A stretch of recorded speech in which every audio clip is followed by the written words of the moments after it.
States has made one thing consistently clear. Throughout this time of transition, the United States will continue to stand up for freedom, stand up for justice, and stand up for the dignity of all people. We will stand up! A stirring statement of principle that was soon put to the test. This morning, 6 people were killed as troops, many of them believed to be from Saudi Arabia, stormed a landmark square in Bahrain's capital, where anti-government protesters have been camped. Wow, peaceful pro-democracy protesters getting killed in the streets by their own regime. There's no way our freedom-supporting administration is going to stand for this, Batman. We urge maximum restraint on the government of Bahrain and everyone else in Bahrain. All sides need to exercise maximum restraint.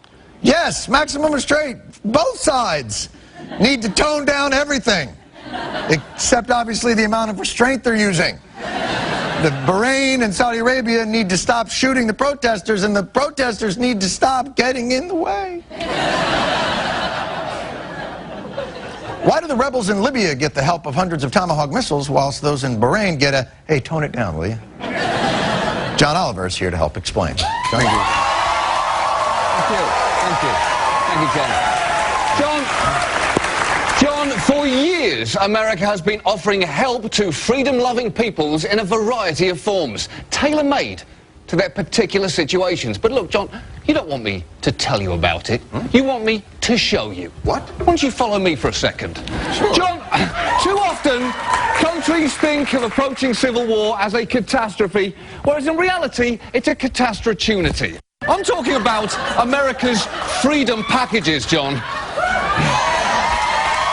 Please. Freedom packages. Freedom packages, John. Which is right for you? That's what I'm so pumped to tell you about today. John, can any country apply for one of America's freedom packages? Absolutely, John.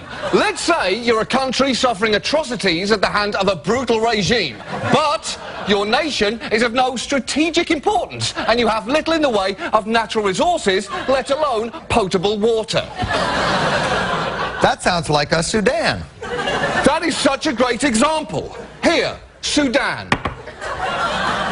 For you're the Sudan, where religious strife, civil war and famine have killed millions. The US then offers what we call the ambivalence package. Ooh, that sounds ambiguous. What would the Sudan get for that? Well, hold on. Why don't we start with what you don't get?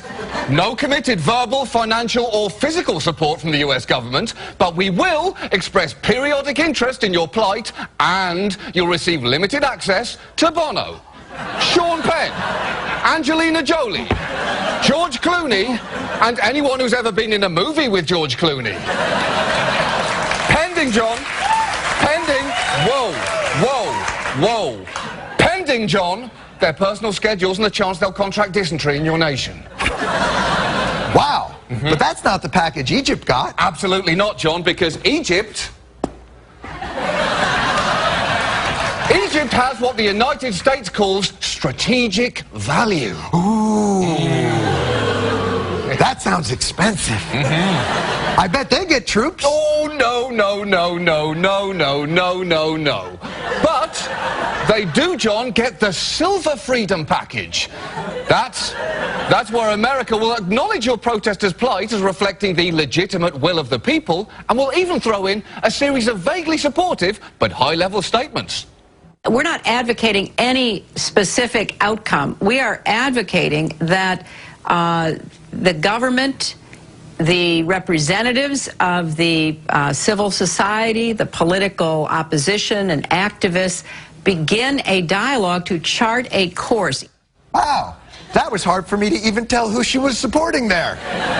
Exactly, John. That's the Silver Package almost guarantee. But why didn't they get the military tomahawks with the missiles and the fighting and the blowing up? John, that's the Platinum Package.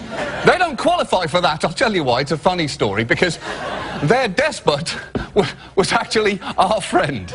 It's not actually that funny a story, but I think even impoverished peasants yearning to be free wouldn't want us to bomb a friend. I don't know why they would. Right. But why what if the dictator that I'm rebelling against is a sworn enemy of the United States? Oh, I like where this is going. And my country sits atop a veritable ocean of oil. Ooh, John, then you've just qualified for the platinum package. Wow. Does that keep going?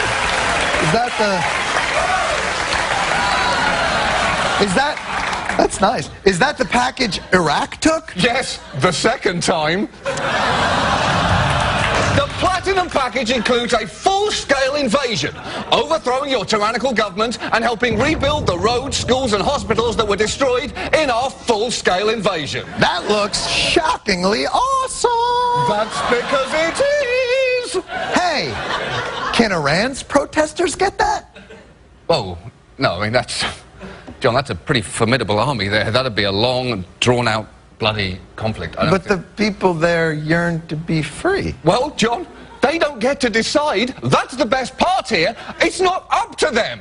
We decide what freedom package you get and when you get it. So, listen to me.